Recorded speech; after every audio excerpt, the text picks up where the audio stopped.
Hey, chapter 10, help along your way. There is no greater joy than to help another person to succeed. Robert Hollis. Many of the people who come to me for mentoring already have experience in business. Some have had successful enterprises and want to discover how they can bump their achievement to the next level. Others have tried to build businesses and failed. In each case, something is missing and the person is unaware of that missing element. If this were not true, he or she would already have achieved their desired success. This may seem obvious, but it cannot be overstated. People often say that they want a breakthrough in results, then argue for why they must keep acting and thinking the way they always have. For things to change, the saying goes, you have to change. This applies especially to our thinking and beliefs. Remember, insanity is doing the same thing over and over and expecting a different result. The only way forward when you have hit the wall is to humble yourself and open your mind to new approaches. My colleague and dear friend, Fred Herzog, says the most expensive thing you can own is a closed mind. Find a good mentor and save time and trouble. As I mentioned in the chapter on learning from failure, you might be able to learn on your own through trial and error what you need to succeed, but a good mentor can help you cut down your learning curve dramatically. The first qualification of a mentor or success coach consists of a well documented track record of success. You want to learn from someone who has faced the challenges you face and has achieved goals comparable to or greater than your own. You must also consider the result of his or her apprentices. Bear in mind that some people, excuse me, producing results and guiding others to produce results are two distinct skills. A good mentor will have documented successes in both personal goals and in the achievements of his or her apprentices. Bear in mind that some people in the marketing industry are like the blind leading the blind. They haven't taken the time to learn from an expert and master the process. They may sound impressive and they may be effective at signing up new associates, but if their recruits aren't producing results, they're just blowing smoke. An essential element of my mentoring approach is what I call get them results. Experience teaches me a new business associate has about 60 days to see concrete results before they get discouraged and quit. So I make it my job to make sure he or she sees those results before I welcome a new associate. Just as important, I make sure that my associates understand and duplicate this vital commitment. It follows that my organization has extraordinarily high retention. Effective business mentors have either developed a con- learned a comprehensive business building system. Each system or approach to building a business requires a certain level of skill. The more capable one becomes in the required skills, the more effectively one can produce results. To achieve the top tier of results, some systems demand an extraordinary level of skill. I prefer to design systems that can be mastered by anyone who has the desire and the will to put in the effort. Over the years, I have found ways to use technology to do the heavy lifting that once required individuals with advanced skills. The idea of making presentations to large groups terrifies most people. It took me a year and a half before I ventured to give any presentations. And when I came off the stage after my first failed effort, I was sick to my stomach. And all I did was introduce the next speaker. Today, all the presentations that inform and educate people about our business are made by accomplished leaders and are recorded. With broadband streaming on the internet, these presentations are a click away. Anyone can point, guide, and direct. So the level of skill required to achieve success with my systems has been reduced dramatically. A good business building system also allows for rapid duplication of effort. Not only are the skills relatively easy to master, but associates can readily model productive behaviors and skills for one another. Support for your inner journey. Because the crucial journey on the road of entrepreneurship is an inner journey, a great mentor will nurture an apprentice's personal development and people skills, at least as much as specific business skills. I always advise my students, work harder on yourself than you do on anything else and expect more from yourself than you do from anyone else. Much of what can be learned from a mentor comes through observation. As the mentor models behaviors, language, and ways of being, they are the substance of his or her success.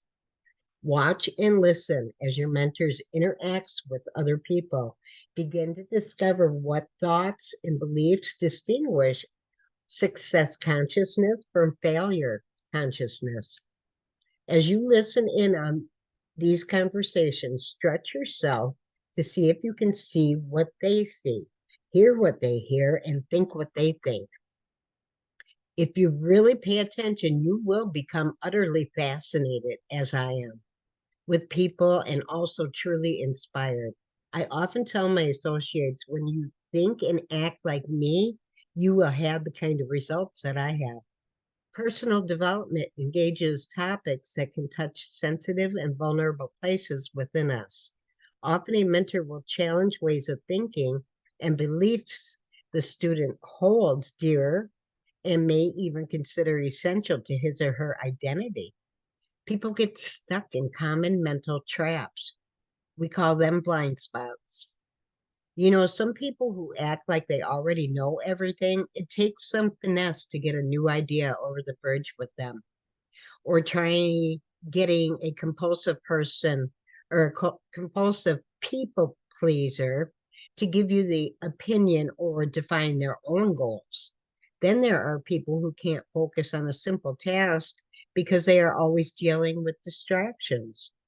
And how do you get a square one with those who blame circumstances and everyone else for how their life doesn't work? You can easily see these patterns in others, but confronting your own blind spots can be extremely unsettling.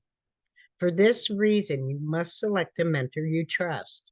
You want assurance that you have your best interest in mind and that they believe that you can succeed. It helps to find a mentor whose style and philosophy strikes a chord with you. My original mentor, Mr. Gould, had a confrontational style. He could sound like a drill sergeant pointing out what was wrong with a person's technique or way of thinking. I prefer a more nurturing approach, and I tend to look for what is missing rather than what is wrong with someone. Most people claim to be a good judge of character. I think of myself a cheerleader and a coach, not a judge. I remember where I was when I started, a broke, injured auto mechanic who didn't own a suit and was uncomfortable dealing with people. Many people might not give me the time of day, but Mr. Gould treated me with respect. Our minds make snap judgments of people, but I have found that if you learn to suspend your judgment, you can discover the gold in people, though it is sometimes hidden.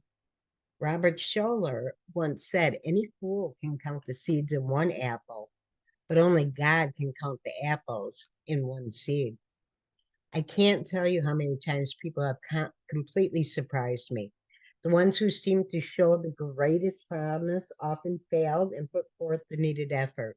Others who initially showed little promise went on to become magnificent business leaders. After years of these surprises, I regard my openness with people to be a hard earned skill. If I could reach such extraordinary success from where I started, I can't help but see promise in every person that I meet. Every person's dreams are precious, and I consider it a privilege to nurture and encourage them. As a result, people are remarkably candid with me. People will tell me they got past their own fears because they saw that I believed they could achieve their dreams, even when they lacked faith in themselves. When a person tells me he or she has nothing of value to offer, nothing to invest in building a business, I remind them they can offer the one thing that, more than anything, has made me a success. The old saying may be sappy, but it is so wise. People don't care how much you know until they know how much you care. Anyone can offer a caring heart, a helping hand, a compassionate ear, and an encouraging word. One of my newest mentors, Brendan Burchard, insightfully observes people are most influenced by those they admire and believe care for them. I continue to be amazed and humbled by the loyal following I have developed. But if I have been a powerful influence in people's lives because they believe I care for them, I'll gladly accept that honor.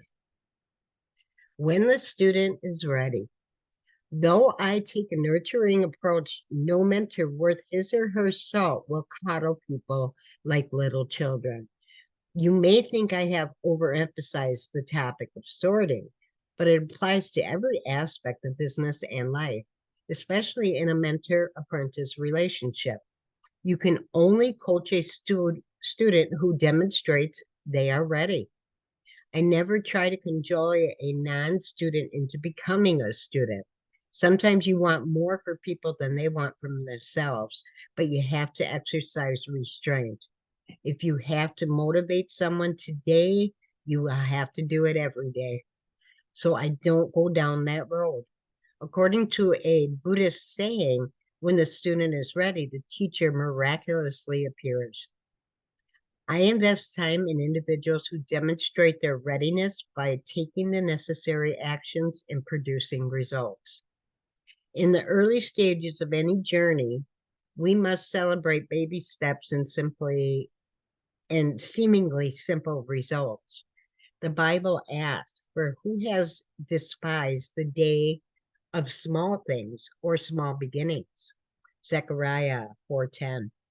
Michael Dell from Dell Computers started assembling computers in his dorm room. Richard Branson, Virgin Records, airlines, soft drinks, space travel, etc., started making records by mail order. Ray Kroc, McDonald's restaurants, started by selling milkshake machines to restaurants out of his station wagon.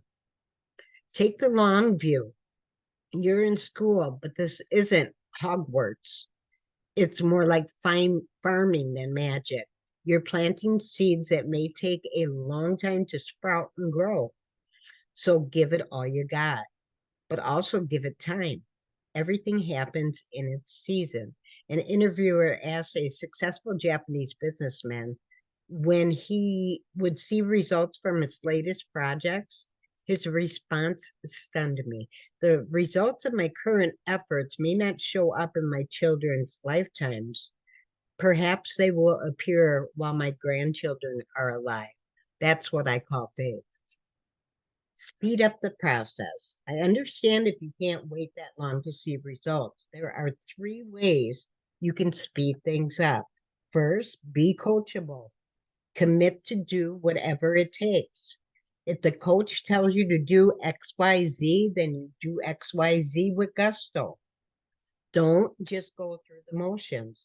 Give it your all and trust that the coach knows what works. At first, it may be awkward and uncomfortable. Do it anyway.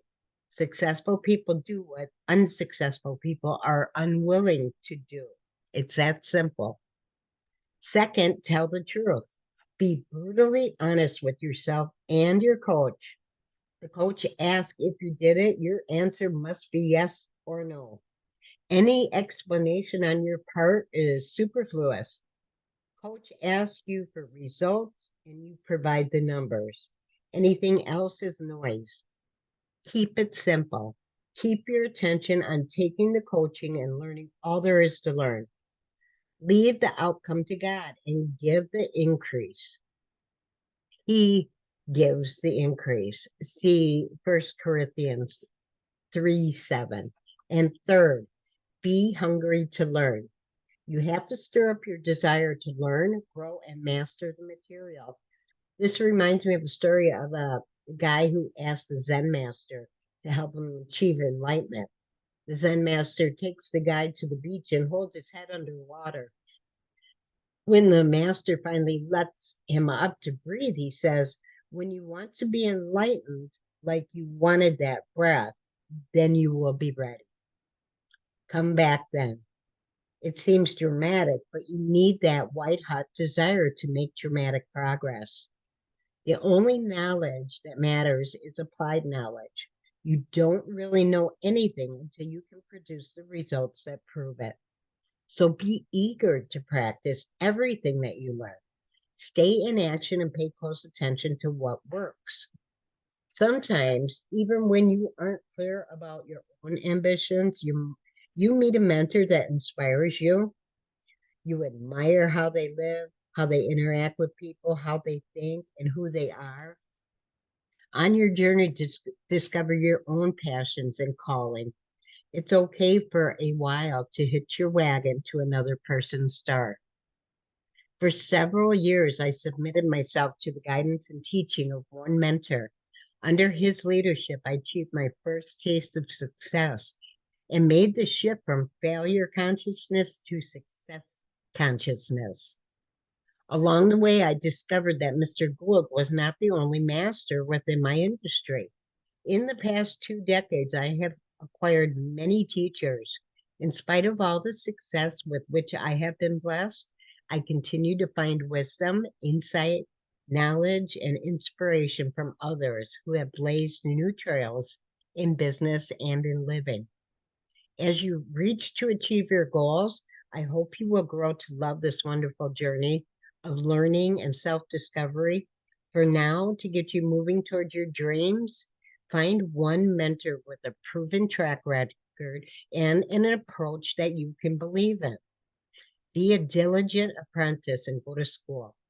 Dedicate yourself to a path of mastery and promise to give whatever it takes to achieve your dreams and never be afraid to ask for help.